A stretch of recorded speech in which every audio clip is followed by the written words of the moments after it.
what I know. Better than the rest, just watch me grow. Put me to the test and watch me go. This is my quest, I'ma make it known. They call me obsessive, oh I know. Call me selective with my notes. Call me aggressive with my flow. Call me offensive even though Joe, I ain't gonna lie, life's tough. Try to get by, life's rough. Try to do it right. Yeehaw, soldiers! It's your boy the Anime States coming to another video, and this is What If Deku Was in Uchiha Part 3.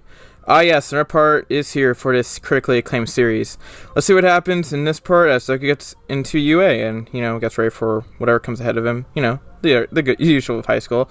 Anyways, first a word from our sponsor. This video is sponsored by Beautiful Halo. If you want some nice looking anime and meme apparel or clothing, this is a site for you. You can also use code MEME for 5% off of orders of $49+. I repeat, code MEME.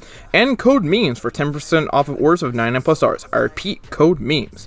Also, you buying some stuff there also supports me, so go check out Beautiful Halo. Their links will be in the description. I apologize for not getting this out to you guys yesterday, but, I had to, iron out some details and stuff like that. Let me just say, this part's gonna be great. Anyways, in terms of this week, you guys will be getting What If Naruto's Reincarnation of Stage 6 Pass Part 4 tomorrow, and What If Naruto Was a Saiyan Part 1, a series you guys voted for, so get ready for that, I guess. Thank you guys for 12k, by the way. We have been growing a lot recently. Let's have that trend continue as we get to 13k, so, Check out my Patreon. It has some nice rewards you can get if you support me financially. The links to that will be in the description. And also, watch my community tab like a hawk as you guys get vid updates, polls, the ability to select what ifs you want for, the week, and some more fun stuff in between. So again, watch my community tab like a hawk. Alright, time for some quick social media plugs. Twitter is at AnimeStage4, Instagram is anime_stage4, and of course, join my Discord server. I will give you all reasons to follow / join us at the end of the video, so watch those until the end. Alright, time for usual checklists. If you haven't seen the last part, the link to that will be in the description. If you haven't seen the series at all, check out the playlist. With all that out of the way, let's get right into the story. Alright, so now we're going to go over the events that Deku will have to face as he begins his school life and, here in training life at UA, So he's thinking that his little situation that he saw a couple nights ago was a dream. Nothing more, nothing less. He hasn't really had a dream like that since then, so it must have been just a weird dream, But deep down he wonders if it was real, but doesn't have really, the time to think about that, Meanwhile, in the mind of Deku, in some space unbeknownst to him, there are two entities that are revealed to be Nana Shimura and Dark Deku. Dark Deku says, well, he's starting high school. Looks like this is a start where he'll realize I am right. And when he realizes I am right, he'll work towards the path of darkness. And will be the man who causes chaos for the world. And you'll be swallowed up, as I will gain the powers of One for All. And he forges ahead as the Uchiha, who will cause your society to collapse. Nana will counter that with, wrong. He will choose the side of light. He will not choose the side that causes chaos and destruction. He will choose me and the other users of One for All, and he'll be on the side of light, and he will allow for Hero Society to not only survive, but thrive. Dark Deku then says, how do you know Hero Society is not on the side of evil? Nana will say, what do you mean? Dark Deku says, you'll understand very soon. Deku will head to school, and he will see Ida arguing with Bakugo, and then Bakugo salutes Deku, and Deku salutes back. Ida sees Deku, and he apologizes to him, which Deku will accept. Then he decides to high-five Bakugo, as it has been a while since they, have interacted in a school setting. Bakugo and Deku will talk, and both promise to show how much stronger they have become. Deku will then see Uraraka, and he will go up to her and talk to her, and she kind of blushes around him because my boy Deku is kind of handsome. Deku will talk with her about stuff like how the entrance exam was, and of course him being thanked for, saving Uraraka and stuff like that, which Deku will be like, no problem. Deku is having some good stuff happen in his life right now, and he cannot wait to train to become a hero. He especially has a girl who likes him, which he is handling, pretty well. And he's classmates with his best friend in Bakugo. And no one seems to be giving him glares or anything like in middle school and elementary school, so his life is becoming a bit better, I guess. Then there is this man who is in his sleeping bag who decides to interrupt the conversation between Deku and Uraraka, and will then call upon all the students to participate outside for something called a quirk apprehension test. And that means everyone can use their quirks in a variety of tests to see, where they are. Deku and Bakugo will then smile at each other as this test seems like it's going to be really fun, and Deku will actually want to go first and test out his ball throw capabilities with all the new powers and abilities he got over the next 10 months. But Bakugo will put his hand in front of Deku and be like, I'm going to go first, and he will do his thing with the ball throw, and we'll get an additional 5 meters compared to his original canon, counterpart. Aizawa, meanwhile, is looking at Deku and says to himself, so, that's the guy with the Sharingan. The one All Might gave his quirk to, and thought he would be a great successor to him.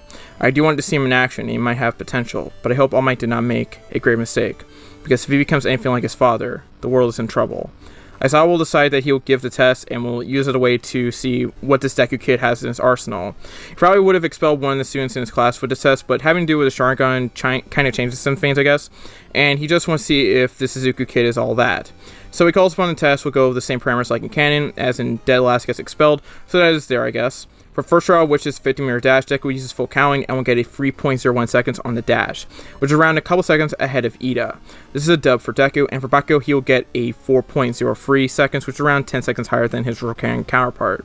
A lot of this is progress, comes from the fact that Deku and Bakugo are friends, and they've been, trained together and stuff like that, so that's why. Deku probably could have gotten a faster time, but wants to save himself a bit for the other tests. Aizawa looks at Deku and says, "You look good on that first test. I guess I can tell he is very fast. Let's see how he does, well, on the rest." For the grip strength test, Deku would use more power with his full count and stuff like that, and would get between a 350 and 400 kilograms. Meanwhile, Shoji comes in clutch with his 560. And we don't know what else happened, with the other contestants with the grip strength test, so let's move on to the stand long jump. Deku uses full counting and, would clear the sandbox, so he's good. Deku and Bakugo will high-five each other as they're both killing this test. Now, for repeated side steps, Deku would do well at that, but he can't really do whatever Mineta is doing. However, he still does pretty well. Aizawa looks at Deku and says, "He's doing well so far.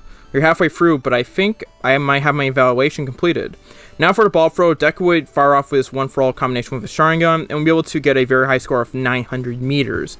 Bakugo was shocked, but also impressed, and says to himself, he has been showing off these new abilities all day. Izuku has definitely gotten a lot stronger since we last saw each other. He got the highest score on the entrance exam, and he seems to have gotten an exponential boost over the last 10 months.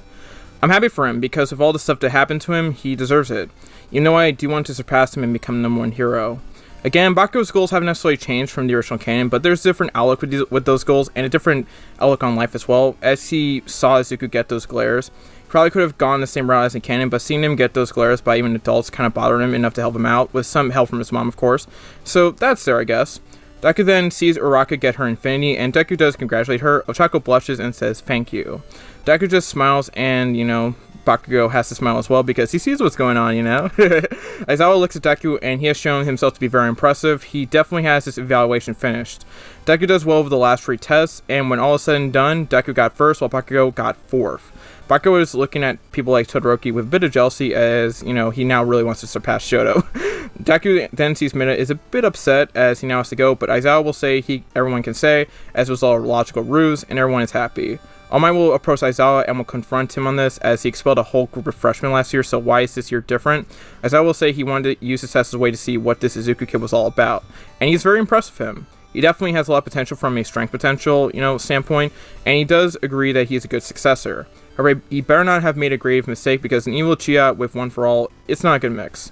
Aizawa will also say some higher-ups might not be so approving of Deku as a successor, or even a hero. They might not do anything, or they could, who knows. But if Deku disappears or something like that, they would not even care. All Might will nod, saying there is potential for that, but he believes in Deku and wants to protect him if anything happens. Aizawa will say he will protect him as well, only because he sees potential in this kid. Then both of them separate. Later in the day, Deku would talk to his friends for a bit, and Ochako throughout the day will still blush around Deku as he is attractive and all this other type of stuff. Deku will then say he cannot wait to see how this year goes, like any high school student, and will head home. Inside Deku's mindscape, Dark Deku and Nana are watching, and Dark Deku will say, "You seem to be a bit smug." Nana will say, "But of course, because Izuku is still himself, and is not tapping into you at all."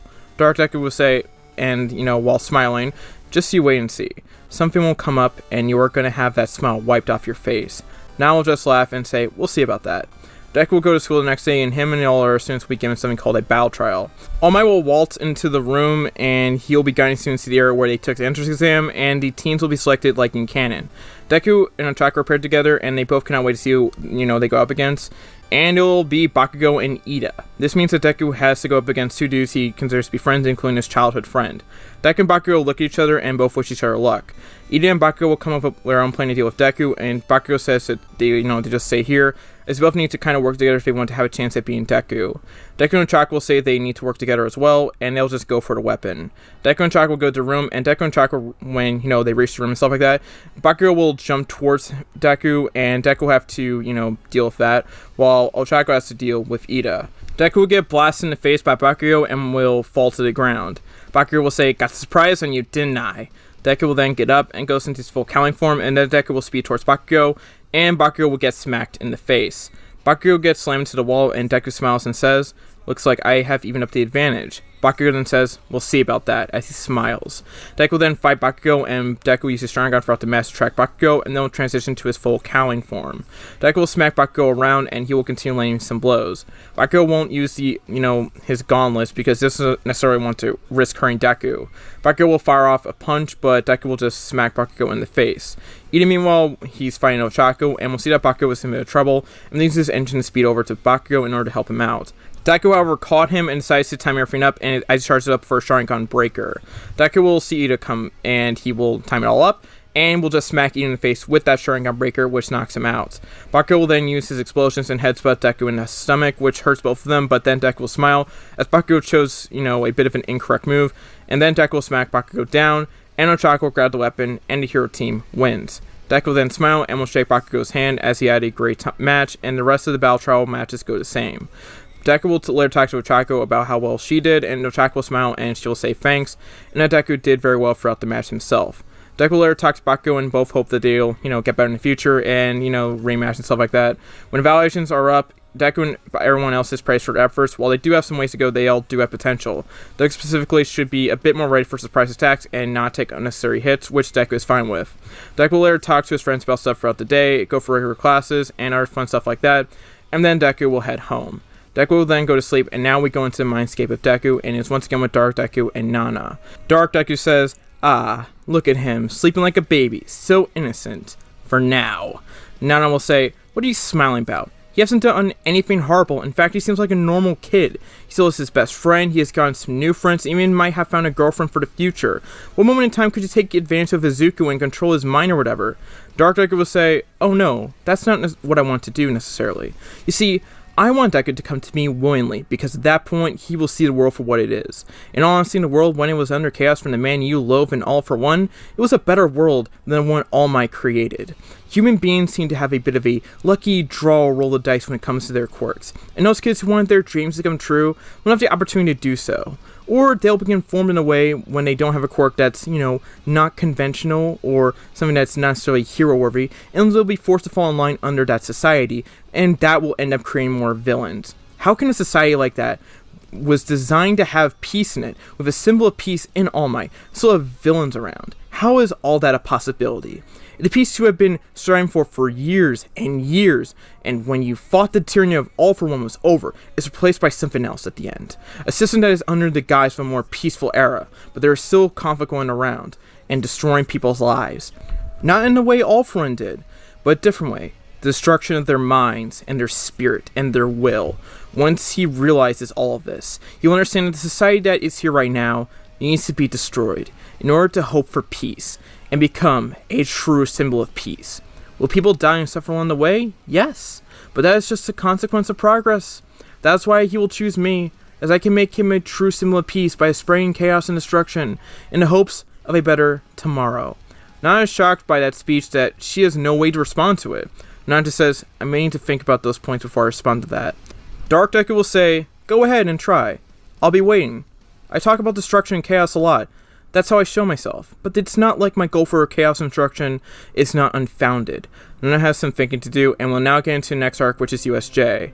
Deku will go into school feeling a bit off, but he is relatively fine. Deku will then hear he got elected to become class president, which kind of makes him, happy, but he also feels bad for Ida. He then reveals he voted for him, and Deku is kind of lifted up in a way. Then alarm will ring, and Ida will come in clutch, and Deku will step down like in canon, so Ida's a class representative / person or whatever. Later on in the week, Deku will hear about traveling to USJ, and Deku will be a bit excited, as it could be a very cool experience. Deku has been trained for a bit over, the week to get a handle on his power some more, and he has gone stronger in certain areas. All Might has told him he is making great progress, and he has some eyes for potential internship with Nana if he does well in the upcoming UA Sports Festival, which, if he does well at it, he will get a bunch of offers. In fact, probably all the offers, Deku smiles hearing all this, and then All Might does know that he has to do what he can to protect Izuku, as again, hurry-ups are going to be a bit of a pain, Deku and Class 1A will head into USJ, only to suddenly see a portal appear, and out comes the League of Villains. All of them will be transferred away, as Shigaraki doesn't know who the Sharingan Kid is yet. Deku will take care of the villain goons, as well as Mineta, and Deku will reach the area where they, find Inoma and Shigaraki. Deku will flare Sharingan, and Shigaraki, who's seen this, will say, "It's him, the kid with the Sharingan I have heard so much about." Shigaraki will then say to Deku, I see you have the Sharingan, a very powerful quirk indeed. Originally I would have talked about destroying All Might, but I think we can add you as a priority as well. Deku will then say, so, you're going to kill me? Shigaraki will then say, oh no, that's not the goal here. You see, we want to kill All Might, but with you, our goal is very different. We want you to join us. Deku will then say, wait, what? I'm not doing that. Shigaraki will then say, why not? You have the Sharingan eyes. The eyes of the same man who destroyed all of Japan all those years ago and caused all that chaos and destruction to the point All Might had to come in and stop it. Deku will then say, well, that has nothing to do with me. It has nothing to do with me. Shigaraki will then say, I disagree. You might be related to that man. Deku will then say, no, it's not true. Meanwhile, inside the mindscape of, Deku, Nana will say, wait, oh, that's right. He's learning the truth now. He can't learn the full truth. Dark Deku will then say, oh, you're not going to like this bit of information, Nana. You should see who he's actually fighting. It seems like Deku has someone that you might know. Nana will then say, I don't know who he is. I don't know. Who are you referring to? Nana, look a bit closer, says Dark Deku. Nana will then say, it can't be. It can't. Dark Deku just smiles. Meanwhile, on the outside, Shigaraki will then say, well, if you're not going to join us willingly, we'll see if my Nomu convinces you to do otherwise. Deku will then flare up his Sharingan, then turns on his full cowling, and gets ready for the battle ahead. Meanwhile, into the distance, if you look past USJ, you see a man in distance wearing a bit of a jacket, a bit of a trench coat type of jacket, and then as you look towards his eyes as they're closed, he opens them, and what's revealed is that he has 2 Sharingan eyes. He then says to himself, the time is near. Now, who is this man over in distance watching all of this unfold? And will Shigaraki succeed in getting Deku to join the League of Villains, or will the League of Villains just capture him? Find out in the next part. Thank you all for watching part 3 of What If Deku Was an Uchiha. I am going to say this, I believe the canon is about to diverge completely in the next part, and things are about to get very, very interesting. So, I guess get ready for that. Check out Beautiful Halo, that really does help me out. Get ready for Sage of Six Paths Naruto Part 4 tomorrow, and say Naruto on Friday as well. Watch my community tab like a hawk, that is really important. And finally, follow me on Twitter for another way to get notified on my videos, Instagram for memes and smartphone stuff in between, and finally join my Discord for access to supplementary content, notifications when I live stream ahead of time, and of course the ability to send me ideas directly. These are all great ways for you guys to interact with me, so follow me on Twitter and Instagram, and join my Discord server. Shout out to my only $10 patron in Bloodbeats, my $30 patron in Mike Law, my $20 patron in X1 Gamer, and my $50 patron Anguish. If you want to support me further and get rewards such as shoutouts like this, go to my Patreon, which is linked in the description. Thank you guys so much for 12k, let's get to 13k, and beyond. That is all I have to say. Make sure to like, comment, subscribe, turn on notifications, and share the video. This has been your boy, the Anime Sage, signing out. Peace. Yorta. Stephanie Shea, close us out. Bye-bye. Peace.